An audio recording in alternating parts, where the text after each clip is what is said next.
This is Isabella Carter, the daughter of one of the most influential business moguls in the industry. She was born into a world of wealth and privilege. Yet today, she isn't stepping through those sleek office doors as an executive. No designer suits, no special treatment, no high-ranking title. Instead, she is entering a completely different reality. One where her last name holds no power, where no one recognizes her, and where no one cares about her background. Isabella recently returned from studying overseas, earning an advanced degree.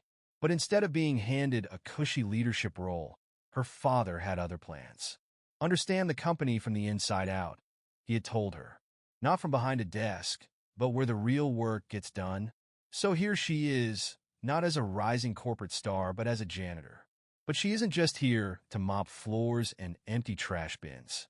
She is here to observe, to see what no classroom or textbook could ever teach. How people act when they believe no one important is watching. It wouldn't take long for Isabella to uncover a truth that would shake the entire company to its core. Oops, looks like you've got a mess to clean up, sweetheart. Some people treated her with politeness, offering a small nod or a passing smile. Others acted as if she were invisible, too preoccupied with their own lives to acknowledge her presence. And then there were those like Ethan. Ethan, a senior employee with an inflated sense of self-importance, thrived on dominance. He saw himself as superior, measuring his worth by how easily he could make others feel small. One afternoon, Isabella was wiping down desks when Ethan deliberately knocked over his coffee cup, watching as the dark liquid spread across the polished surface. "TSK, what a disaster," he said with a smirk. "Better clean that up fast. I don't have all day." She glanced at the spill, gripping the cloth in her hands. She knew the act was intentional. Taking a deep breath, she reminded herself of her purpose. Without a word, she wiped the table. Ethan leaned back in his chair, clearly entertained. "You're slow. If you want to last here, you'd better step it up." She bit back her frustration and kept working. Across the room, another employee, Marcus, observed quietly. Unlike Ethan, his expression held no malice, only discomfort. When their eyes met, Isabella caught a flicker of something unexpected: guilt. Days passed, and Ethan's taunts became routine. He went out of his way to make her job miserable, scattering papers right after she had organized them, knocking over trash bins just to watch her pick up the mess, calling her out in front of others for his own amusement. But today he crossed a line. "Take these to the dry cleaners," he said, tossing a bag at her feet. "I need them back by tomorrow, no wrinkles, no stains." Isabella blinked, staring at the bag. "I'm here to clean the office, not run personal errands." Ethan's smirk widened, as if he had been waiting for her to push back. "You're here to do whatever I say. Now move." Before she could respond, another voice cut through the tension. "That's not part of her job, Ethan. You can't treat people like that." The room fell silent. Ethan turned slowly, his face darkening as he locked eyes with Marcus. "Stay out of this." But Marcus didn't back down. "You know this isn't right." Ethan turned back to Isabella, ignoring him. "Are you taking the clothes? Or do I need to remind you who's in charge here?" Eyes were on her now, waiting to see what she would do. But she had already made her decision. With quiet strength, she straightened her shoulders and shook her head. "That is not my responsibility." The room held its breath. Then Ethan let out a loud, mocking laugh. "Oh, we got a little attitude, huh?" Before she could react, he grabbed a cup of water from the break room counter and poured it over her head. Gas filled the air.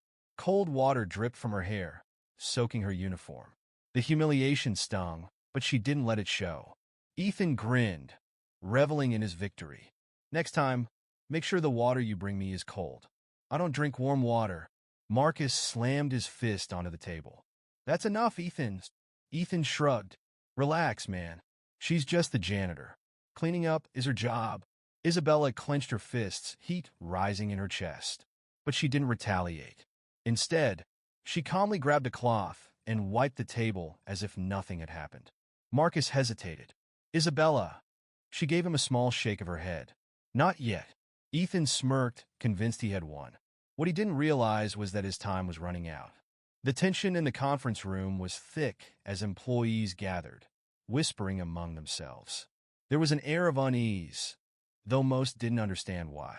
At exactly 10 a.m., the meeting began. Ethan sat comfortably, exuding confidence, certain that whatever this was about would only work in his favor. He had no idea what was coming. Thank you all for gathering here today. I have a crucial announcement to make. Before the speaker could continue, Ethan, always quick to assert himself, cut in. Sir, why is she here? This is a meeting for senior staff. We don't need janitorial workers sitting in on important discussions. A tense silence followed.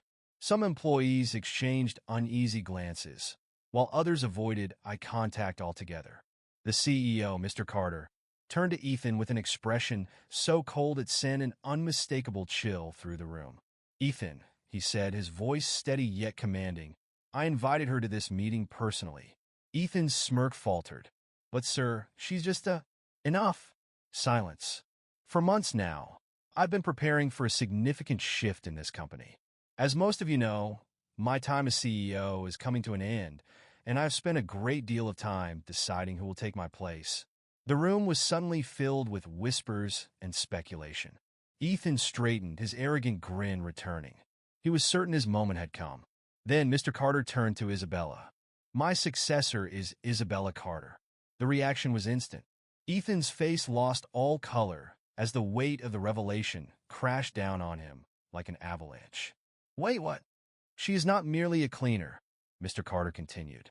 She is my daughter, Isabella Carter, and for the past several weeks, she has been working undercover to observe this company, to see its true nature, not from polished reports, but from the very foundation on which it stands. Murmurs spread like wildfire across the room, and what she uncovered was disgraceful. His gaze landed firmly on Ethan. Isabella has documented everything, the interactions, the power plays, the abuses of authority. And Ethan, your conduct has been particularly unacceptable. Ethan stiffened. Sir, this is all a misunderstanding. We were just joking around. I didn't mean any harm. So, you think belittling others, exploiting your position, and humiliating someone in front of their peers is just a joke? Ethan's hands gripped the edge of the table, his confidence unraveling. This company has no place for bullies. It has no tolerance for those who use power as a weapon. And it certainly has no room for employees like you. The final blow landed. Effective immediately, you were terminated. A stunned hush fell over the room. Ethan stumbled back, his breathing uneven. Sir, please. My family, my kids, they rely on me. You should have considered them before you decided to treat others as disposable. And just like that, Ethan's reign of intimidation ended. A shift swept through the office, like a long-held breath finally released. The oppressive weight of fear and injustice was gone. Those who had once laughed along with Ethan now looked ashamed. Others, like Marcus, stood taller, knowing they had chosen integrity over silence. Mr. Carter faced the staff with a firm yet thoughtful expression. Today, you all witnessed something important, he said. A company is not just measured by profits or productivity. It is measured by its values. The way we treat those we think have nothing to offer us says everything about our character. His gaze softened as he turned to Marcus and a few others. And there were those among you who chose decency over cruelty, who stood up for what was right, even when it was difficult. And for that, you will be rewarded. Marcus blinked, his voice uncertain. Sir, really? Mr. Carter nodded. You demonstrated the qualities of a true leader: courage, fairness, and integrity. That is the kind of leadership this company needs. Marcus swallowed hard, his throat thick with emotion. Thank you, sir. I won't let you down. Mr. Carter gave a satisfied nod before turning to Isabella. His expression softened with pride. You endured things no one should have to, he said. Yet you never lost your dignity. I couldn't be prouder of you. He pulled her into a brief but meaningful embrace. She had proven herself, not because of her last name, but because of her strength, her patience, and her unwavering resolve. As they separated, Mr. Carter turned back to the rest of the staff. From this moment forward, Isabella Carter is your new CEO, and I expect every single person here to treat her with the same respect that should be given to any leader. Isabella took a step forward, her voice steady and unshaken. This company will not be built on fear, intimidation, or favoritism, she said firmly. It will be built on respect, accountability, and fairness. If you work hard, you will be recognized. If you exploit others, you will face the consequences. Simple as that. Some nodded in agreement. Others, still processing what had just unfolded, shifted uneasily. But change had arrived, and Isabella was ready to lead it. Stories like these remind us that true character is revealed when no one is watching. Isabella's journey was more than just a path to leadership. It was a revelation, exposing the truth and setting a new precedent. What do you think? Have you ever seen someone abuse their power the way Ethan did? How do you think companies should handle toxic employees? If you believe workplaces should be built on fairness and respect, like this story, share it to inspire others to stand up for what's right. And don't forget to subscribe for more eye-opening stories that spark change.